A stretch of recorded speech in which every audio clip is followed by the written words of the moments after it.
Welcome back to another video of RW Outdoors.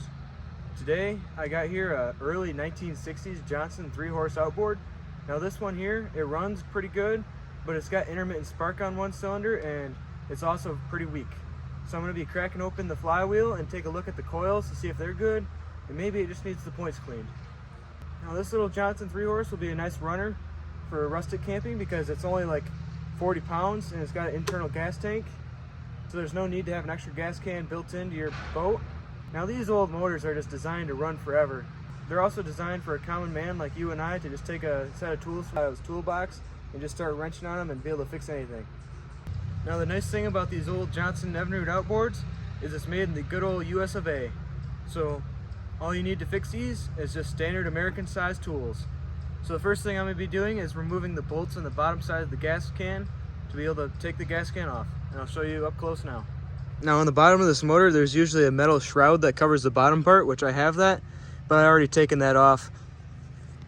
So I think all that holds that is just 4 screws on the side. And on the bottom of this gas can, there are 4 bolts that are 7/16 inch. So I'm just gonna be using a socket and taking out this one, and there's 2 more on the other side. And we will have to loosen the gas line, so that will come off later. Here's another one, and the 4th one is here. So I'll go ahead and take those bolts out now.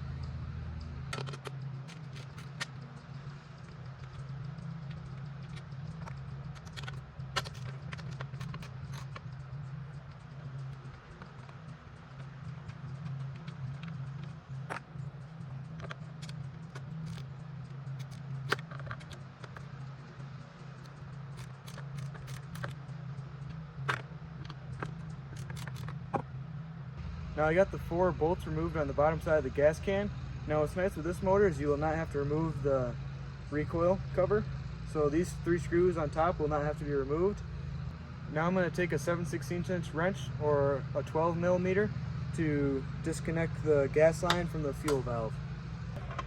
So this little nut right here, you just loosen that and it should come disconnected. And I should only have to remove this top one because the tank will just lift right up.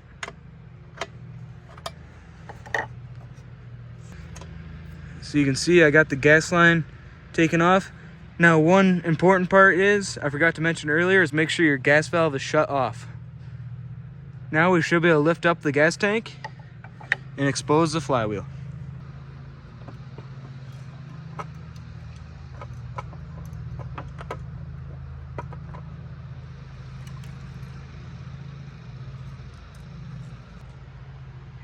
Here is the flywheel once the gas tank is removed. Now I'm going to be removing these 3 flathead screws and this nut right here, which is a 3/4 inch socket. Now you can use an impact. Usually I will use an impact, but since right now I'm up north and have limited tools, I'll just be using a ratchet and socket. It might be a little bit tougher, but we'll still get it done.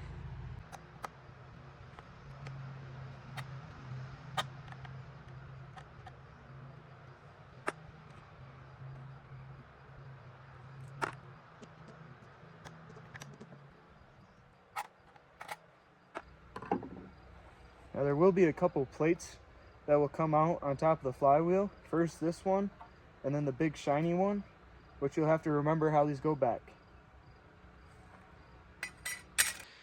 Now I can already tell you that these coils are bad because they're already chipped up, and these are the original ones here. So that would explain why I have weak spark on one cylinder. So I'm going to crack this flywheel open and replace the coils. Now I've already replaced the coils on a 1956 Johnson 7.5 horse outboard, which requires the same coils. So I ordered off Amazon this pack of 2 coils, and they're around 25 bucks. Yes, they are made in China, but any of them that you order are just going to end up being made in China.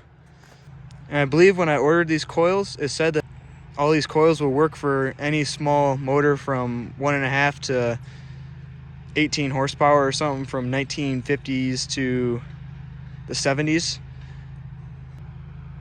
So you can see here is it's just got the screw to connect and then the basic wires, and I'll show you how to hook those up later. So I got this flywheel nut broke loose with the ratchet and socket, so I'll go ahead and remove that now.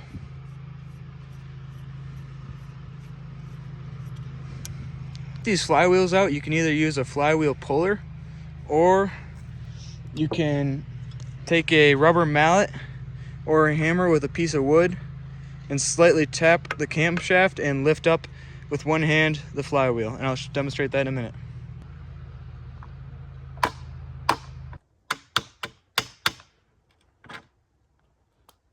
Just like that, the flywheel's off. Man, oh man. These coils are destroyed. I remember my older Johnson outboard was just as bad. Now, before I put these new coils in, we'll have to clean the points and get all this other rubbish out. Now, most often these condensers are pretty good. You can see here, these things are pretty destroyed.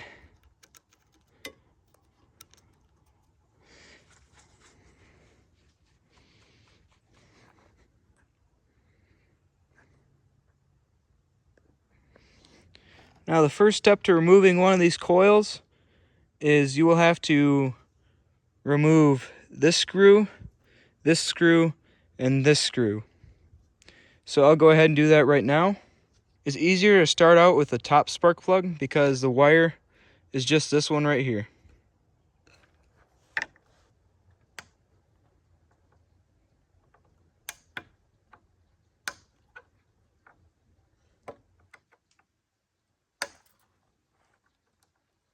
Okay, so I got all three of these screws loose enough so I can take them out by hand. Now, just a friendly reminder, the longest screw is this back left side, it looks like. So it's a side with two screws, and it's the back one. Make sure to keep these little washers that are on these screws. This coil is loose. And lastly, to remove one of these coils, we'll have to unscrew this screw right here. That's at the condenser, because you can see this coil is wired into this post right here. And all these screws are just flathead screws. And I recommend doing one coil at a time. So completely finish one and then do the other one, so that way you know where everything goes back together. All the wires are disconnected now. Now this is just so broken that it's just fell apart from the spark plug wire, so this one's junk. Now to remove one of these from the spark plug wire, you just gotta give it some slack. Now there is a little clip that holds the spark plug wires that I had to loosen up a little bit, and that's located right here. So now I got all sorts of slack. I'll just go ahead and snip off the old coil wire about 1/2 inch to 1 inch, so that way I have clean copper.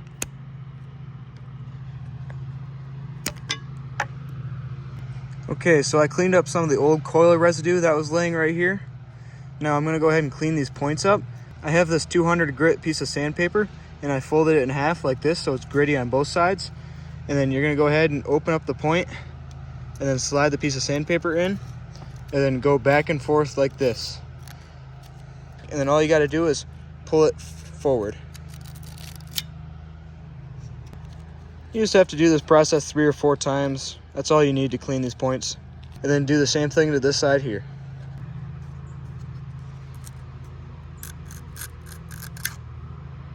Okay, so I have both the points cleaned. Now I'll start to install the new coil. Now what's nice with these new coils is once you get the spark plug wire in there, all you gotta do is twist it on. Get the wire lined up with the hole. Make sure the screw part is in the actual copper itself. And then push a little bit and then screw. And then keep screwing until it stops. Okay, so that's tight there. Give it a good tug test and we're good. Now I'll start to screw it on and put the wires back to normal. Black wire will go onto this screw here when you mount the coil, just like so. And then the green wire will mount to the post for the points with the condenser. So I'll go ahead now and put those screws in. Now you don't want to completely tighten the coil down yet until you get it completely lined up. So by doing that is you'll want to take a look at this bottom mounting piece on both ends and make it flush. And then that's how you know that it's mounted in the correct position. And you can use a flathead screwdriver to judge that. So I don't have all 3 screws torqued down completely yet. I'm going to use this flathead screwdriver to make sure my mount and my coil mount and the meg plate line up. So I'm going to do that and then torque it down and do the same to the other side. Now I will go ahead and repeat the process on the other side for the second coil. One thing I like to do when I'm finished with the job is I'll go ahead and make sure all my screws are torqued down good and the coils are in position.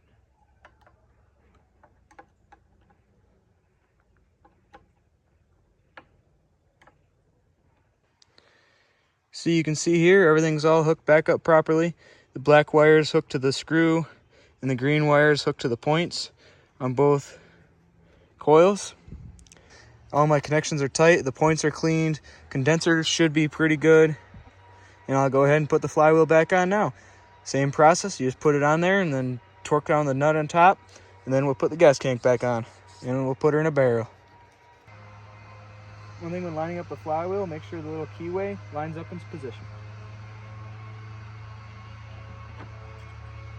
Just like that. And now I'll go ahead and put the nut on.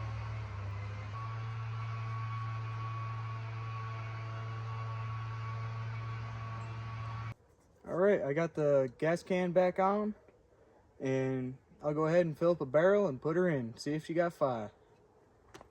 I put the motor in a bucket and we'll see how it runs.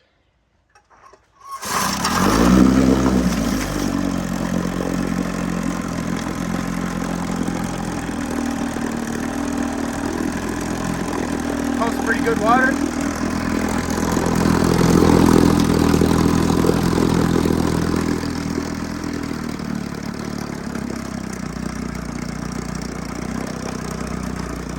Smokes a little bit because it's a 24-to-1 mixture.